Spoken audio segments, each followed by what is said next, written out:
Dave Talks Comics, Episode 9.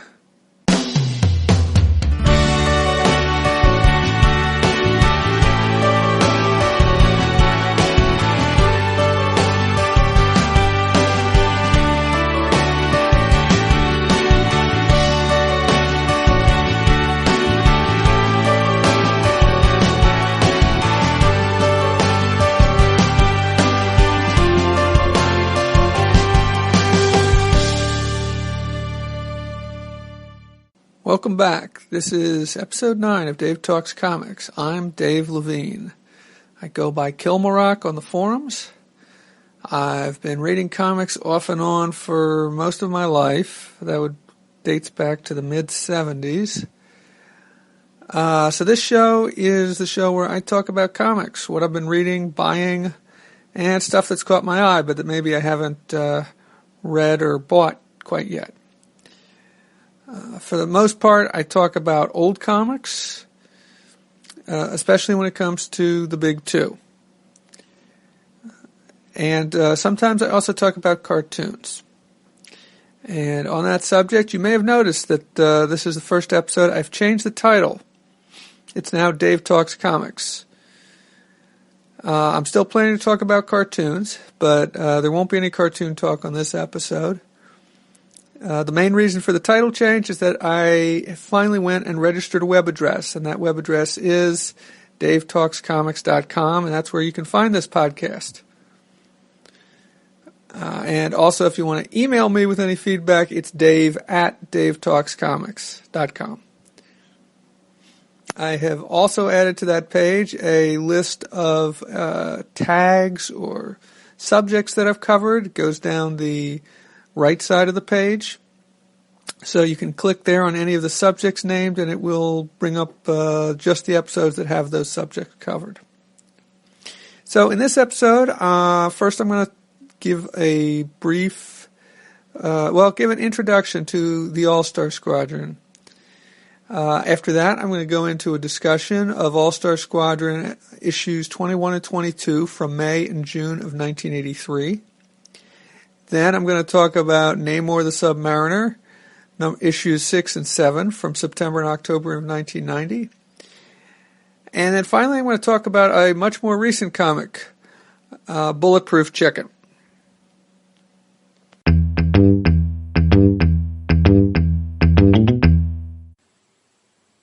All-Star Squadron. Last episode I talked about All-Star Squadron, episodes 19 and 20. On this episode, I'm going to talk some more about All-Star Squadron, and I thought maybe I should give a bit of introduction to the series. All-Star Squadron was a series that was started, I believe, in 1981, and it first appeared there was a preview in Justice League of America 193, and it was I think an 8-page preview. And the story began on December 7th, 1941, which is the day that the Japanese attacked Pearl Harbor. And it moved forward from there, and it all took place during World War II. All-Star Squadron was created by Roy Thomas and Rich Buckler. Rich Buckler was the original artist. Roy Thomas was the original writer. He later became editor as well as writer. Roy Thomas... not sure the exact year he was born, but he grew up reading a lot of those comics, All-Star Comics, which is the comic book series in which the Justice Society of America first appeared. And he was a big fanboy of those, and this was a big... he'd been, at the time that All-Star Squadron first came out, he'd probably been working in the comic book industry for about 15, 16 years, at least as a professional. And this was his chance to relive and look back and rewrite some of the things that had happened, and also to pull together some of the things, because there were some things which were a bit incongruous, which didn't make sense. And so he in fact, I think this is when he created a certain amount of retro continuity in going back and creating stories which kind of explained how two different stories which seem contradictory could actually exist together. So All-Star Squadron included the Justice Society of America characters, heroes like Hawkman and Wonder Woman and Dr. Fate and Dr. Midnight and Wildcat and the Atom and Hourman, etc., and a bunch more. But he also pulled in all sorts of other characters who weren't officially part of the Justice Society, who weren't part of the Justice Society back then, but who existed. Many of these characters weren't actually owned by DC Comics at the time, which wasn't called DC Comics. I believe it was called National Comics at the time. And some of them were owned by a company called Quality, and I can't remember who some of the others were owned by, but there was characters like Plastic Man, characters like Liberty Bell, Johnny Quick, characters like Uncle Sam, characters like the Ray, the Black Condor, Robot Man. Some of them were owned by DC Comics, some of them were not, but basically he pulled them all together into this book. Some of the early stories, which predate the ones that I'm talking about, included encounters with villains like Per Degaton, I think I'm pronouncing that correctly, who was a time-traveling villain, who was the villain for the first series, the first story, which ran from the preview in JLA 193 through, I believe, the fourth issue of All-Star Squadron. There was then an encounter with down in Mexico, in which they traveled down to Mexico against a guy called the Feathered Serpent, who had taken on the appearance of a Aztec god. There was Baron Blitzkrieg, who appeared, I believe, in issues 8 and 9, and would make later appearances, at least one later appearance. And then there was also Dr. Haster, who was a Hawkman foe. The Hawkman of Earth 2 was a character. His civilian identity was Carter Hall. And this is the Golden Age Hawkman. The Golden Age being the characters, the time period from about 1939, 38, when Superman first appeared, up through about the mid-50s, although it kind of varies when people say the Golden Age ends on a character-by-character basis, and even a company-by-company basis. So the Golden Age Hawkman was Carter Hall, and he and his girlfriend Shira Saunders were reincarnations they had been reincarnated numerous times. The most ancient of which was they had been an Egyptian king and pharaoh and princess or something like that. They had been Egyptian royalty, I believe. And one of the villains that they fought in the present was somebody else who had been reincarnated multiple times, and in World War II, his name was Dr. Haster, and basically he had been a worshiper of a death god, Anubis, I believe. Was it Hathset? Hathset, I think, was his name in ancient times, and his name was Dr. Haster in the present. And if you read a lot of the Hawkman stories, you'll find more information about other reincarnations. And I think they did more with that even after All-Star Squadron. So that's, and then finally, all of these stories take place on Earth 2. And Earth 2 is where all the Golden Age stories, well, almost all of the Golden Age stories, are supposed to have taken place. The difference being Earth 2 is where the Justice Society lived, and this is all pre-Crisis on Infinite Earths, which kind of rewrote everything. And I'm not a big fan of what the impact Crisis on Infinite Earths had, and that was in the mid-'80s, around 85, 86, I believe, when Crisis on Infinite Earths occurred. But it's a great story, but I thought they should have reset things, or they shouldn't have done things quite as drastically as they did. But all of the All-Star Squadron stories not all of them, but the majority of them take place on Earth 2. Actually,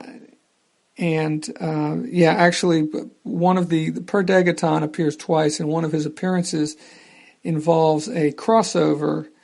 The first one I mentioned runs from the preview issue through issue 4. And then the second appearance is a crossover with Justice League of America, which runs from, I believe, 3 issues of Justice League of America. I think 211, 212, and 213, something like that.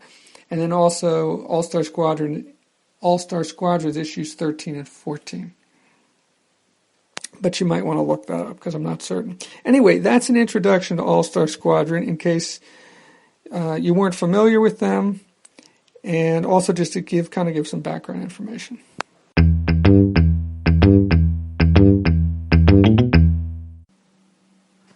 All-Star Squadron issues 21 and 22. These are parts 1 and 2 of the Ultra Epic, but it is not announced as the Ultra Epic. Each of these issues has its own title. It's not part 1, part 2, but this is more or less the beginning, although there's a little bit that happened in issue 18 which does relate to this storyline. So issue 21 is titled A Tale of Three Citadels. It's written by Roy Thomas and penciled by Jerry Ordway and inked by Mike Machlin, M-A-C-H-L-A-N. Not sure if that's how it's pronounced. And I've got to say that I think I like a little better the combination of Mike Machlin's inks with Jerry Ordway's pencils than just Jerry Ordway doing everything as he did in issues 19 and 20. So this story is split into 3 parts, each one of which takes place at one of the 3 citadels, as referenced in the title, A Tale of Three Citadels. So the story begins at right where issue 20 left off, by the Trilon and the Perisphere at the World's Fairgrounds, the 1939-1940 New York World's Fairgrounds, where the All-Star Squadron and the JSA, the Justice Society, battled Brainwave. And it opens with Superman finally showing up. Apparently he had been battling Lex Luthor, who was giving him quite a bit of trouble because Luthor had gotten his hands on a powerful item known as the Power Stone. And this is something which actually showed up in a couple of old issues of Superman back from that time period. So that's kind of neat that Roy Thompson, he does that a lot. He actually places these stories in context in relation to actual Golden Age comic books. So Superman explains why he's late, why he didn't make it in there in time to help out with dealing with Brainwave. So at that point, the group splits up, and in part 2, Hawkman, Dr. Fate, the Atom, and Firebrand head to JSA headquarters. Now in issue 18, the All-Star Squadron had battled a villain known as Fairy Tales Fenton, who dressed up as Thor, but not like the Marvel Comics Thor. I mean, kind of, but not really.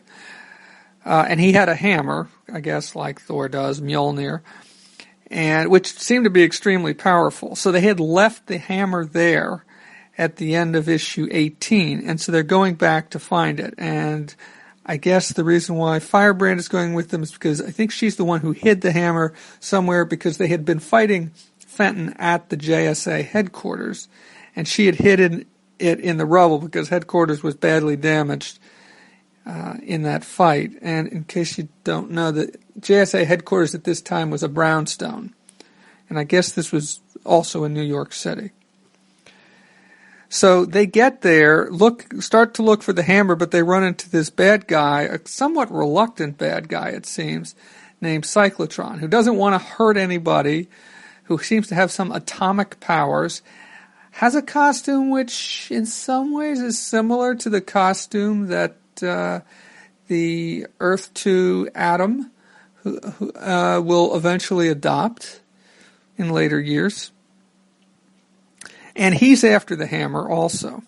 Well, and he's also got these sort of green humanoid creatures with him, helping him out. Anyway, he manages to escape with the hammer.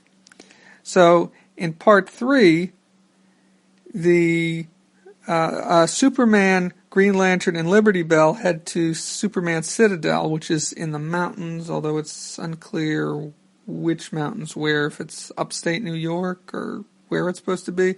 So I guess this is like the Superman of Earth 2's his Fortress of Solitude, except for they don't call it that.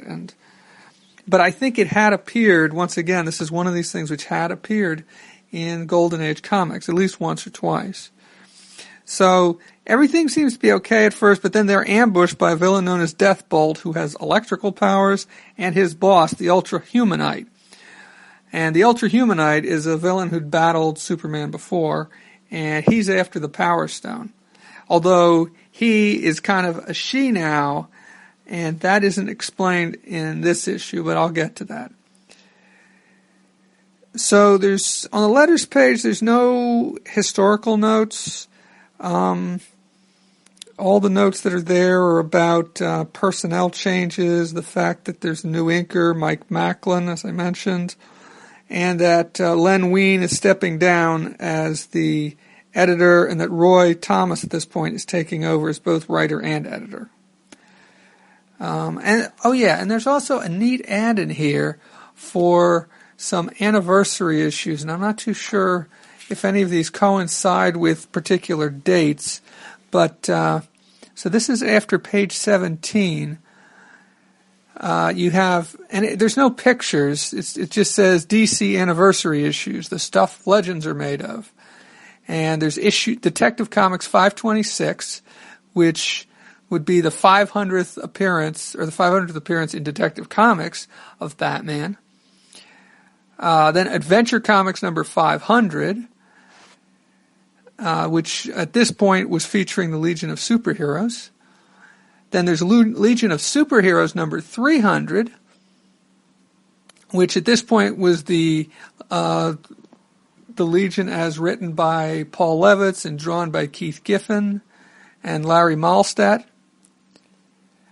Then there's Action Comics 544, which I believe is the first appearance of the revamped looks of Luthor and Brainiac. And that's Luthor, I believe, the Power Armor Luthor, and the Brainiac, who was less humanoid and more of a skeleton kind of look. Maybe you know what I'm talking about. And then finally Brave and the Bold 200, which was, I think, the first appearance, or maybe it was a preview in there, because I've never actually read that issue, the first appearance of Batman and the Outsiders, so of the Outsiders. So that's kind of neat, I thought. Oh yeah, and then there's an appearance in here by Mayor LaGuardia, whom, of course, LaGuardia Airport is named after. And there's some great splash pages in here. And like I said, I really appreciate the having another inker on here, having somebody ink Jerry Ordway's pencils. And maybe the reason why I didn't think that much of the look of the last two issues, or not, why I think this is better, is because maybe he was rushing. I don't know. So this issue 22 is titled "The Power Stone Corrupts Absolutely." Once again, written by Roy Thomas, penciled by Jerry Ordway, and inked by Mike Macklin. So the first issue ended in Superman Citadel with Superman and Liberty Bell and Green Lantern fighting the Ultra-Humanite, who at this point is a woman or in a woman's body, and his ally Deathbolt, and also some of these green creatures who also accompanied Cyclotron in that attack on the JSA headquarters in last issue. So we get some background information here. The Ultra-Humanite explains to Superman why he isn't dead, because Superman thought he had died in a volcano.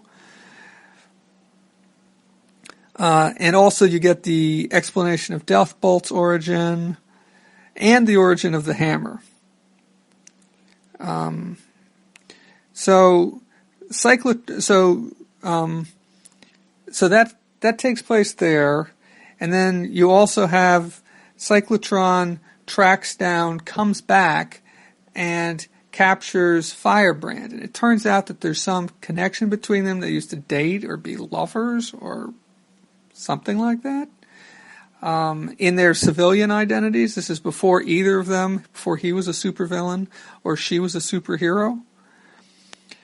And she doesn't seem to be interested in him, but he's still interested in her, and he seems to be kind of a softie. He's not a hardcore villain, and it hasn't been explained at this point why he's working for the Ultrahumanite, but I think we get an explanation for that before this storyline ends.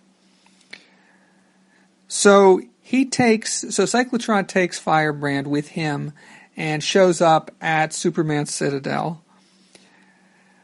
At this point, Superman and Green Lantern and Liberty Bell have been subdued by Ultrahumanite and his allies, but some other of the All-Stars show up.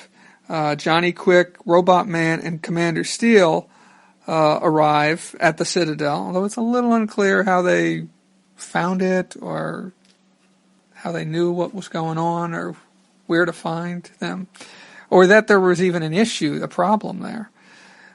So they show up to help, and they try to help out, but they're not very successful.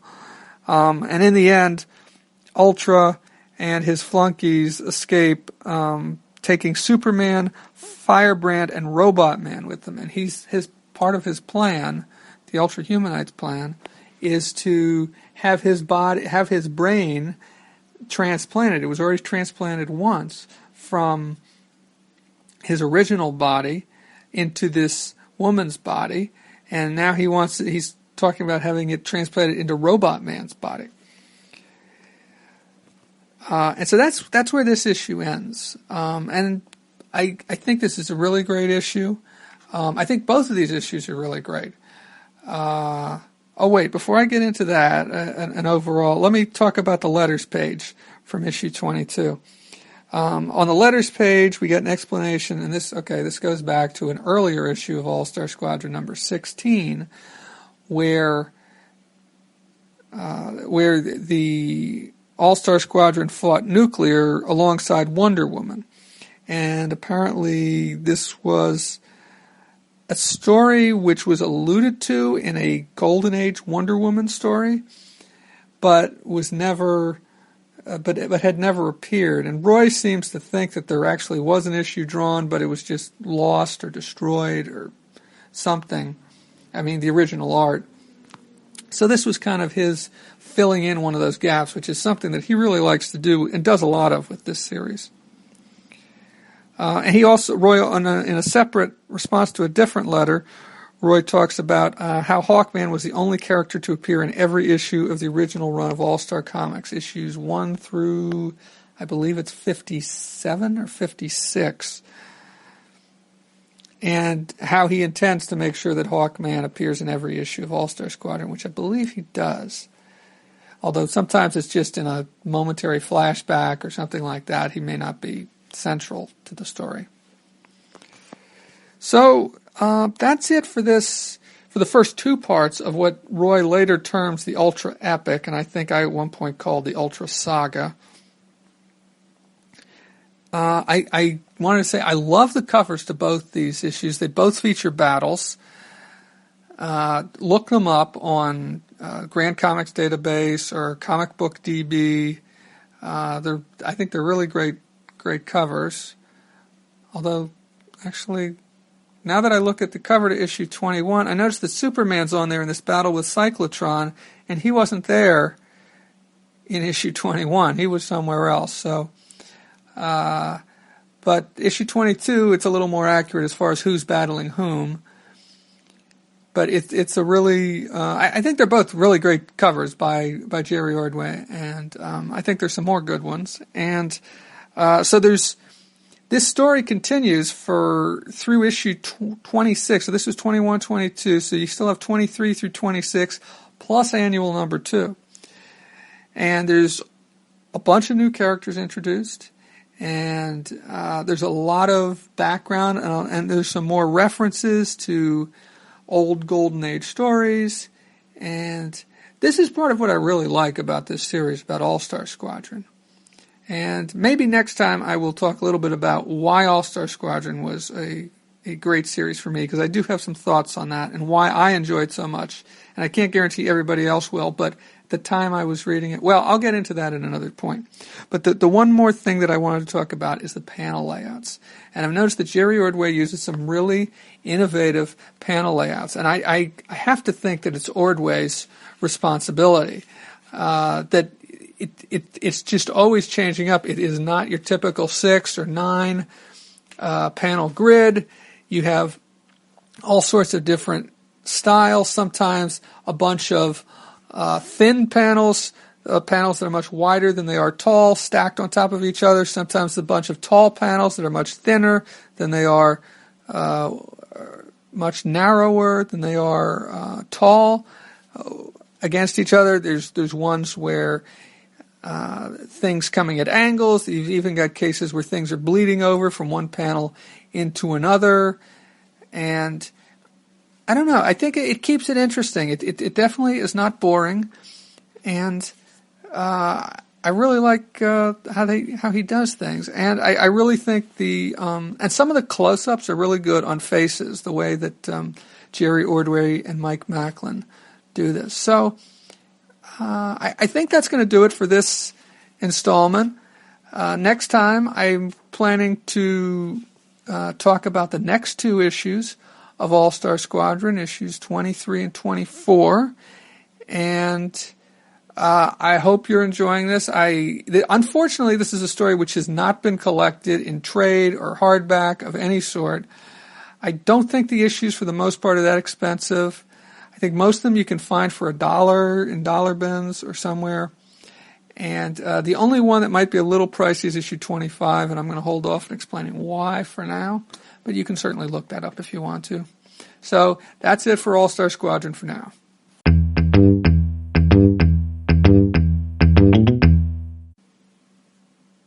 Namor the Submariner, issues 6 and 7.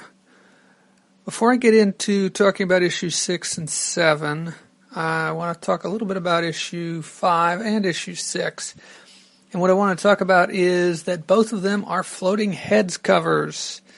And floating head covers are covers where you have something presented on them. You know, there's like a regular cover, but then you've got like a couple of characters, one or more characters' heads, who obviously aren't part of the picture, but are kind of viewing what's in the picture. But all you can see are their heads. And usually they have this horrified look or astonished look on their face. And both of these covers have that. And actually, I'm kind of a fan of floating head covers. I think that a lot of people consider them to be kind of tired trope of the 70s. But I think there's some really nice ones out there, and I kind of like them. So I just want to point that out. So on the cover of issue 5, you have Namor, and there's a fire in the city, and the title says The Fire Down Below. And then you can see the floating heads of Mr. Fantastic, the Invisible Woman, and Iron Man. Now, on the cover of issue 6, the title reads Thicker Than Water, and you have Namorita being consumed by some sludge monster, and you have Namor's floating head, because he's not actually there at that moment. Anyway, getting into issue 6. Issue 6 is titled Out of Sight, Out of Mind.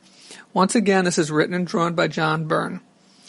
It opens up with a 3-page interlude which has nothing to do with the current story, but is a little bit of foreshadowing towards what's coming in what I'm calling the Invaders story in issues 9, 10, and 11, I believe.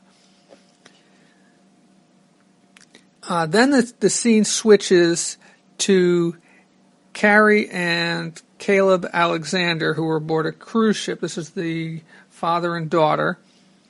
And then you see Namorita joins them. But then this weird sludge monster appears. Well, first it's just like a floating mass somewhere out there in the water. And the captain of the ship asks of the cruise ship asks Namorita to investigate, and she does, and she kind of gets sucked in by it. And anyway, then the scene switches back to New York City, and where Namor is forced to, well, first you see the Mars twins, Desmond and Phoebe, on a rooftop observing Namor from a distance, and he's coming out of a courtroom. And to get Namor's attention, because Phoebe doesn't seem to be going after Namor aggressively enough, he pushes her off the side of the building. So she goes falling to her death, except she doesn't die because Submariner Namor saves her. And it's a kind of funny scene because John Byrne, who also drew Superman, turns it into a Superman-like moment where Namor says, "This looks like a job for the Submariner." So that was kind of silly, but and so anyway, it has the desired effect. The scene, or what Desmond does in pushing his sister off, of pushing her into Namor's arms. And so then the scene shifts back to the cruise ship, where this sludge monster is now attacking the whole ship. You see Namorita get consumed by it, then you see the Alexanders, and then the entire ship. Meanwhile, back in New York City, Namor is hanging out with Phoebe Alexander, who is now changed into something much more comfortable, but then he sees this television report of what's going on out at sea, and he goes flying off to investigate. And basically the issue ends with him arriving at the cruise ship just in time to see this giant hand of this sludge monster come out of the water, and that's where the issue ends. Let's see, was there anything I forgot? Well, I'm still not crazy about the way Byrne is inking himself in this issue. So far, well, I'll get into this more in a little bit, but more of another environmental issue, or an issue that focuses on environmental menaces. So issue 7, which is titled That I Be Shunned by All, once again illustrated and written by John Byrne, opens with a scene with a couple of scientists, Jerry and Carolyn, discussing the sludge creature that's attacked the cruise ship. She seems to think that they're responsible for its creation, that something they did, one of their experiments, that it's a result of one of their experiments, but Carolyn, that is, but Jerry doesn't seem to believe that. He doesn't want to acknowledge it, or he doesn't believe it. So then the scene shifts to Namor, back to where the issue 6 left off, where he's circling around this sludge creature. Well, the sludge creature looks like it's headed to New York City, and then there's this television helicopter out there, which I guess is how he was able to see what was going on. And so he has to give them a ride back to New York City, or help them because they're out of gas, or just about out of gas. And so he helps them to get back to New York City. Scene shifts, and back to the Mars twins and Headhunter. So Headhunter, if you remember, is this bounty hunter who has been shown in a couple scenes in a few earlier issues. So she confronts Desmond Mars. So she isn't working for him, but he owes her something. She loaned him money or something like that. And she's come to collect. Well, he can't pay up, and so she's going to take him in return. And it's unclear what she wants to do with him, but he doesn't like that, so he gives her his sister instead. So Phoebe goes off with Headhunter, and end of scene, and that's the end of. There's nothing else on them in this issue. That is Phoebe or Headhunter or Desmond, for that matter. So Namor learns from Carolyn and through his own investigations that the people who were consumed by this sludge creature were not killed, but they're actually kind of preserved within the sludge creature. and possibly to be consumed later on. And he also learns that this is part of an experiment that Carolyn and Jerry were working on. So she's feeling guilty. Jerry doesn't. But Carolyn gives Namor a gene-scrambling virus. That's what they call it, which should destroy the creature provided he can dive into the creature, because it's like this rumbling mass of trash and stuff, and plant this gene-scrambling virus, which is in some sort of a delivery. I don't know if it's a capsule or what it is. But so that's what. So he takes it and he does that, and he manages to achieve this goal. And then the creature just explodes all over the place. And by this time, it has reached New York City. So the last page is the creature just exploding all over New York City. And the other thing, which I didn't mention, is that Carolyn seems to feel that the creature is her son, or that's the way she sees it. Although it's really unclear as to why she feels that way, whether it's some of their genetic, Jerry and hers genetic material that they use to help create this creature. That's unclear. But the creature, it kind of seems to have some affinity for them, and it cries out mother before it explodes all over the place, including all over Carolyn. So that's the end of issue 7, and hopefully the end of this environmental disasters arc. Not too crazy about it. It's kind of a monster of the month type villain, and creatures, I don't know, it's not really that interesting. There aren't any really interesting characters in this. Honestly, the most interesting part are some of these hints of what's yet to come, of what's going on with Headhunter, what's going on with Phoebe and Desmond Mars, that interlude at the beginning of issue 6 with the people going somewhere. I think this is obviously something to do with Masterman and Warrior Woman, who I believe are going to show up in issue 10. I think issue 10. So, that's where I'm at with this series. At this point, I still can't say that I would recommend reading it or picking it up. I want to work my way through this stuff, and that's why I'm doing this. But it is not, it isn't great stuff, and John Byrne's certainly done better. Namor's seen better days, and comic books in general have.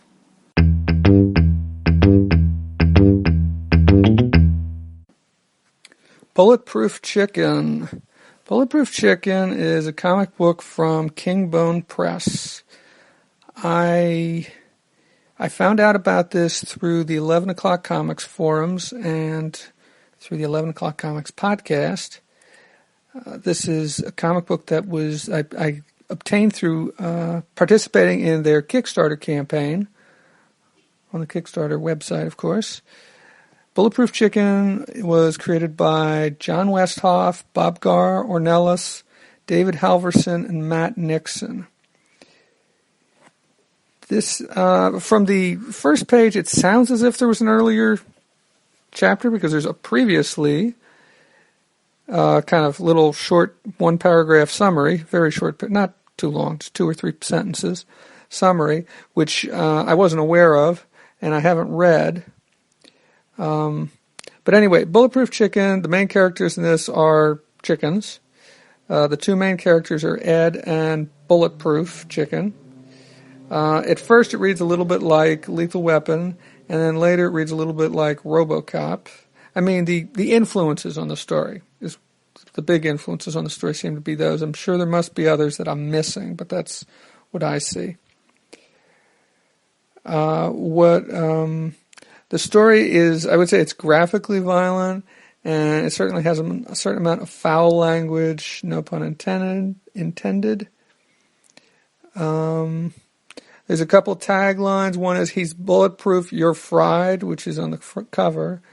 And the other is that he is the cock with a Glock. When I participated in this, originally I was just going to get the the PDF or the electronic version of it, but then they announced that anybody who pledged at I think it was the $7 level, would get the hard copy of the comic book plus trading cards. So 3 trading cards. So I really like trading cards. I often use them as bookmarks, but I really like having them. So I went ahead and upped my pledge to the $7 level, and so I got all of that, which was pretty cool. Let's see. So you can find this on Comixology. So let me talk a little bit about this. So the story begins with a big flashback, and Ed and I'm going to try not to spoil this, but we'll see. Ed and Bulletproof are on the trail of the Cluck twins who have captured Lisa, who is Bulletproof's wife. So they bust in. So they encounter them. So this is all taking place in the past 8 years ago.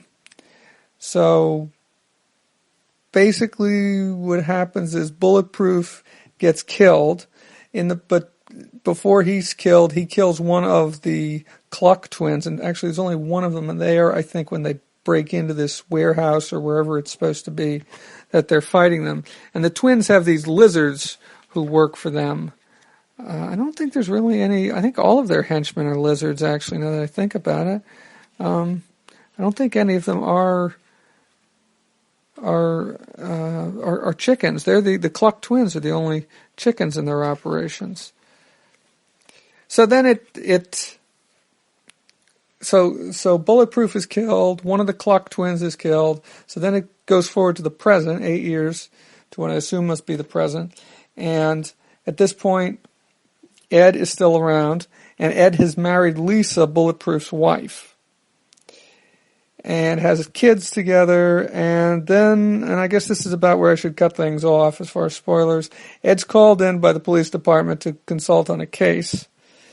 And it seems to involve the Cluck twins. Maybe it involves Bulletproof. And that's, I think, as far as I should go.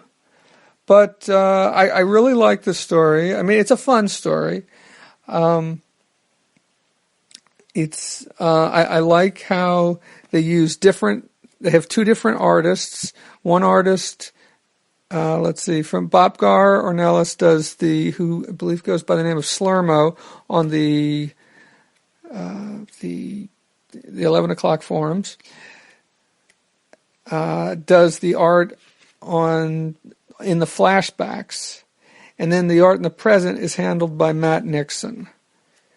So you have 2 completely different styles, or very different looks. One is a little rougher, and the other is a little more fine-lined. And I like them both, and I really do like the visual storytelling. There's nothing too crazy with the panels. Like I said before, the story is certainly violent. There's plenty of bloodshed and blood and guts and people getting their arms ripped off and bullets to the head and things like that. One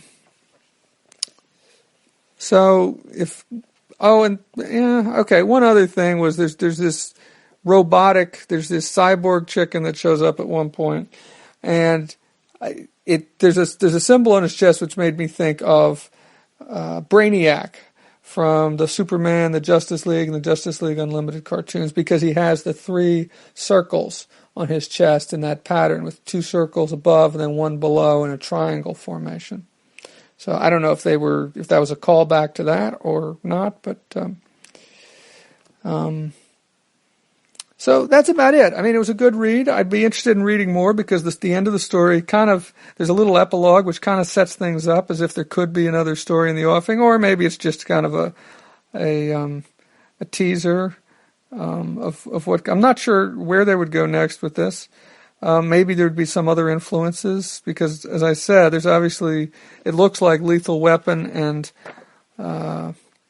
RoboCop were the influences on this one, or the big influences on this one. But I'd be curious to see what comes next, and if they have another one and they have another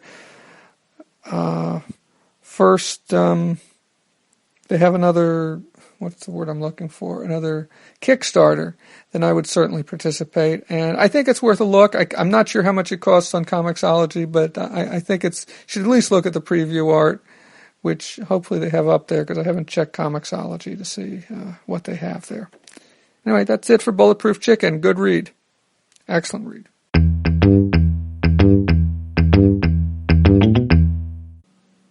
Okay, that does it for episode 9 of Dave Talks Comics.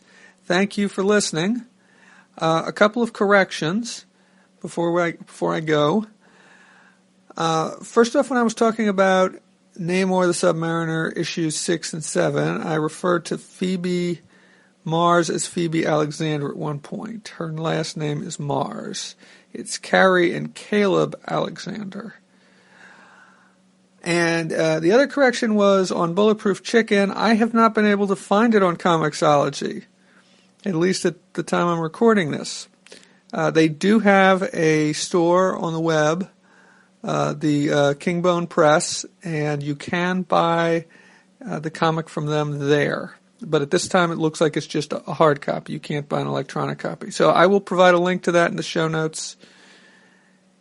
And that's about it for now. So if you want to contact me, you can reach me. You can email me, dave@davetalkscomics.com. Of course, the podcasts, all episodes so far, can be found at davetalkscomics.com. You can leave feedback there on the individual episode pages. Or you can send me a tweet at Kilmarock, Kilmarock. That's it for now. Take care. Bye.